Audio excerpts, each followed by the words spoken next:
I know people speak about the situation of the church, but I just thought I would take you calmly through some of the problems that we are facing in the church so that people can understand a little bit why the situation is so bad as it is. Because what the church needs is saints, saintly pastors, saintly leaders, men who, as much as possible, have been mentored and who have attained a certain degree of union with God so that they can be fruitful in their apostolate and Christ can actually work through them. So I'm just going to talk to you about some of the people here. And again, this isn't calumny or detraction or hatred for the church or hatred for these men, because we can all fall. None of us can be ever so secure in our own virtue to say, oh, I'm immune from sin. No, we have to do this examination of conscience every single day, because Satan can infiltrate your life and Satan can destroy you. But when we are talking about the very leadership of the church, this is where laity have to ask, Your Eminence, Your Holiness, dear Bishop, the decisions you are making, are they in your interests or in the interests of Christ, of the church? And so we're going to talk here about some characters in the church, and you understand the cataclysmic rot that has infiltrated the church from men at the top who do not have union with God, who do not have the church's best interests, who are destroying the souls of those entrusted to them, seminarians and so forth, literally destroying them, literally corrupting the church from the very top. Now, I'm not here specifically at this moment in time talking about the Holy Father. I'm talking about a whole entourage around him. And one of the men that heavily campaigned for Pope Francis to become Pope is Cardinal McCarrick. There's so much ink spent about his life. I'm not going to go in any more about it. But I will just say to you, can you imagine the leader practically of the American church, America's top leader?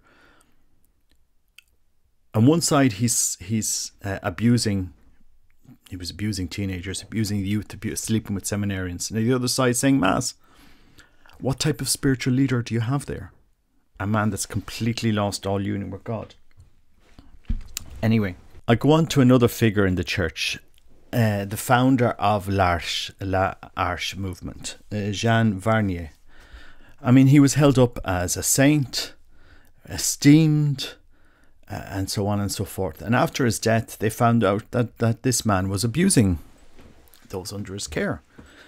I mean, it's amazing to see in some of the greatest, most important movements in the church that these men are allowed to rise to the church who is covering up for them. Another man that we have to talk about is Father Carlos Miguel Buela. He was a good friend of Cardinal McCarrick. In fact, Cardinal McCarrick would travel to Argentina to ordain priests in his movement. And Father Carlos also was abusing seminarians. So think about it. These leaders that are founding movements, on the one side, their life is engulfed in sin, and at the other side they're holding themselves up as a religious leader and talking to us about Christ. How can God work effectively in the men that they're mentoring, that they're governing? Another man, very interesting character, Father Joseph Kentenich. He was founder of the Schoenstatt Apostolic Movement. 2022, we got the notification that his cause for beatification was suspended because of accusations of abuse. And, when we look at the Schoenstatt movement, we look at Archbishop Francisco Joseph Cox. He was part of that movement, also suspended because of abuse allegations. Another bishop, Marco Antonio Ordenes Fernandez, also removed and suspended. We have Cardinal Bernard Law. Need I say more? I mean, the rot that he was covering up. They had to. They brought him to Rome. We move on to another figure in the church, Father Rupnik, and his art is ubiquitous in some places. You know, he's credibly accused of having raped 20 women, and yet he has been left in good standing, returned to ministry in Slovenia, and the church isn't grappling with this. How can we have a father like this, a spiritual leader that is destroying the souls in charge to him and breaking their spiritual progress? You know, guys, we have to think about this. This is what is happening in the church at the very top. At the very top. Cardinal Daniels, also a good friend of Pope Francis, appeared on the balcony with Pope Francis. He covers up for a fellow bishop who abused his own nephews in Belgium. I mean, guys, these are the men that rise to the top in the church. What spiritual direction they have. I hear people in my videos saying, oh, who is your spiritual director and who's that and who's the other? I'm a blogger at the end of the day. You need to be asking the questions, who's directing spiritually the top of the church? How are so many cardinals and founders of religious movements are able to arrive to the very top and get protected by a mafia that covers up their sins? Think about it, guys. And again, I hate doing these videos because I'm not some Irish version of church militant here. I'm just, you have to understand that these men don't have the best interests of the faith at heart. They're frauds. They're destroying the church. Destroying souls in charge of them. That's why their diocese of dying. You know, when you look at Belgium, the faith absolutely collapsing because the men at the top have no spiritual life. They have no union with God. They can't. How can you abuse a child and then go off and say mass and confirm people? You can't. Cardinal Sodano, whom I met personally, he covered up so much in the church. I mean, it was horrific to see. I mean, the various things that he covered up, and he defended McCarrick, he defended Father Marcial, Cardinal Gruer. I remember when accusations were made against him, how Father Marcial defended him, and then years later we found out that, you know, he was abusing kids. I mean, you have to ask, how do these men arrive to those positions at the top of the church? And do you not think our Lord is crying for the church to return to him, is crying for men to turn to him, is crying for men to be true men of his heart, to be other Christs? These men that I'm talking about here, they were not other Christs. They were the work of Satan in the church. Father Marcial met many times, personally knew him, and if you want to, I could write a whole book on this, and I think it will go on. This man should never have founded a congregation, and he didn't have a spiritual life. He was a fraud, or he was a schizophrenic, you know, deluded.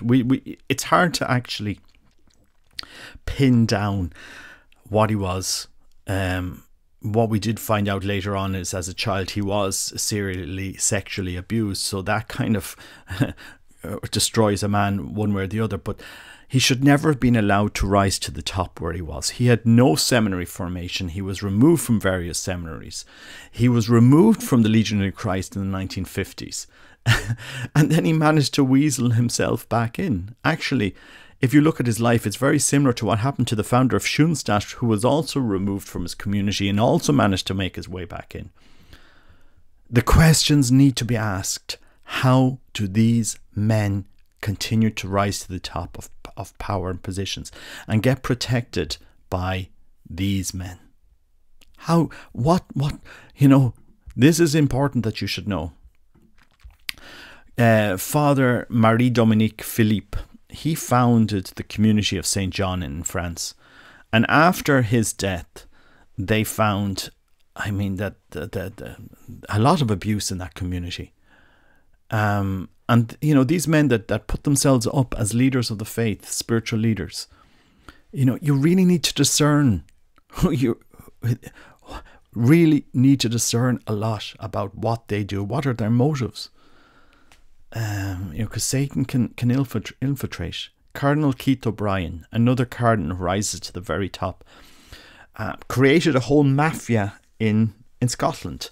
I mean, sleeping with seminarians, sleeping with priests, ordaining men that simply were not fit for the task. And he rises to the top. Think about it. Cardinal Jean-Pierre Richard, also a cardinal that rises to the top and admitted abusing a girl. And this is on public record. Cardinal Coco Palmerio, he was proposing his secretary to be made a bishop. And then they found out that this man was doing sex, drug-filled parties in an apartment that was previously occupied in the building where Cardinal Ratzinger used to live. I mean, how can you imagine? These are the men that get proposed to the episcopate, and yet, you know, they're living the double lives. They don't have a spiritual life. Cardinal Bertone spent 400,000 euros on renovating his apartment and installed a jacuzzi in it. I mean, guys, we have to ask the valid questions. Why are these men rising to the top? Why do they keep getting promoted? Why do these men keep getting permitted to found congregations and institutes? And when allegations are made, why are they covered up? Who's covering them up? What is behind all of this? And do you not think in 2024 that our Lord is screaming at his church to return to him, to purify it? We need to purify the church. You know, and we're, as I said at the start of this video, we are all capable of sin. We are all capable. None of us can be so firm in our virtue to say, oh no, I can't sin. Sin is a reality. But we also need to take responsibility in taking the spiritual life seriously. And our leaders need to take it seriously. And so when we see what's happening in Rome in the synodal process, when we see it in the synod on the Amazon, where, you know, bishops that couldn't be bothered baptizing, and we saw the nonsense in Vatican Gardens, and we're looking at documents coming out of Rome that are not leading us or talking about this, the process of deification, sanctification, theosis. You have to ask, well, what's going on? What's going on at the top? And again, I give this message in love, not out of hatred. But the questions, the laity, you have to ask, is your bishop a saint? Or trying saint? Does he have the best interests of the faith at heart? Is he excluding other groups coming into the diocese? Renewal of the faith? You know, but ask yourself the question, when you see that there isn't vocations in your diocese for the last 10, maybe 15 years, ask, well, what's going on here? Where is the spiritual life being taught? Where's the catechesis? Do we spend more of our time talking about climate change than renewal of the faith in our diocese? You know, talking shops that don't form Catholics. And again, I give this message with love, but why would you think heaven is calling us back to him in these times? Do you not think what Our Lady said in Garabandal, that some priests and bishops are leading souls to hell? Do you think Cardinal McCarrick was leading souls to heaven in what he did to them? Do you think so? But because I don't. And yet these are the players at the very top that control so much in how the church is governed, in who gets ordained. And there's another cardinal in the Vatican, I'm not going to put him in this list, a cardinal close to the Pope, who's in the Vatican because Cardinal McCarrick put him there. So pray for the church. But again, I give this message with love, not, but it's to ask the questions in my viewers. How do these men, these cardinals, these bishops, these founders of movements, arrive to the very top? God bless you. Take care. Bye bye.